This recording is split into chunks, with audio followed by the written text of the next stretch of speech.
আর তোমার? আমি ভীষণ শান্তশিষ্ট মেয়ে, একদম ওরকম সিলভার লাল নীল হলুদ সবুজ ওরকম রং মেখে আমি ঘুরে বেড়াই আর কি। স্কুলে বকবে, পরের দিন স্কুলে যেতে হবে। আচ্ছা স্কুল না ছিল, রাস্তা দিয়ে চলতে গেলেও তো ওই জল ছেটায় বা ওই যে পিচকারি ওগুলো তো বেরোতামই হয়েছে। না বাড়ি থেকে, আমি ভীষণ বাড়িতে থাকতে পছন্দ করি। অ্যাকচুয়ালি ছোটবেলা থেকেই করে বাড়ি থেকে বেরোতাম না, মানে যখন কলকাতায় থাকা শুরু করি তখন বন্ধু বান্ধবের সঙ্গে গাড়ি নিয়ে বেরোতাম, একটু কোথায় দেখতাম লোকজন হিসাব করছে, খাওয়া দাওয়া করতাম, বাড়ি চলে আসতাম। আবির ম্যাক্সিমাম, খুব বেশি হতো। হ্যাঁ এবার এরকম হয়েছে একবার, মানে বোলপুরে অনেক বছর থেকেছি দোলের সময়, তারা আবির দিয়ে ভূত করেছে, কিন্তু আবির রং কোনোদিন। কিন্তু আবিরের মধ্যেও কিন্তু রং মেশালে সেই বাদুর রঙই হয়ে যাবে। এবার হ্যাঁ মানে সেটা হচ্ছে সেরকম depend মেশানোর করছে মতো কোথায় আমাদের যাচ্ছি, গ্রুপে কাদের কেউ সঙ্গে কখনো মিশছি। ছিল না আর কি। আচ্ছা প্রিয় রং কি তোমাদের? প্রিয় রং তোমার? আচ্ছা প্রিয় ঘুরতে যাওয়ার জায়গা পাহাড় সমুদ্র না?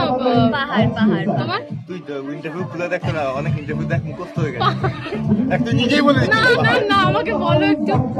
আবার বলবো তোকে পাহাড়। বলতে ওকে বলতে আচ্ছা আচ্ছা, এমন একটা বিষয় যেটা হোলির দিনকে সবচেয়ে বেশি ভয় পাও, মানে সবথেকে বেশি ভয় পাও ভয় পাই রং ভয় পাই। ছাড়া?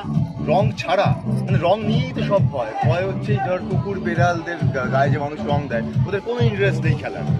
আমরা আমাদের মানে অযথা নিজেদের কি করার জন্য আমি জানি না, মানে মস্তিষ্কে কোনো সমস্যা আছে আমার প্রচণ্ড রাগ বলছে, আমার রাগ হচ্ছে যে কুকুর বিড়ালদের গায়ে যে রং দেয়, ওদের যে কতটা কষ্ট হয়, ওরা খেলতে ইন্টারেস্টেডই নয়, ছেড়ে দাও ভাই ওদেরকে ওদের মতো।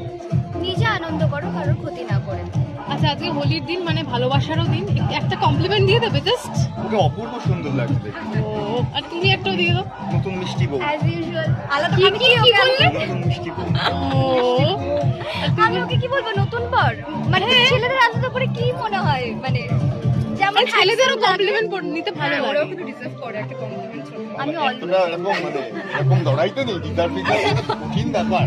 ঠিক আছে কাকিয়ে ছিল তোমার দিকে। অলওয়েজ ওকে আমি কমপ্লিমেন্ট দিতে থাকি, তো আলাদা করে আর কিছু বলার নেই। As usual hot handsome.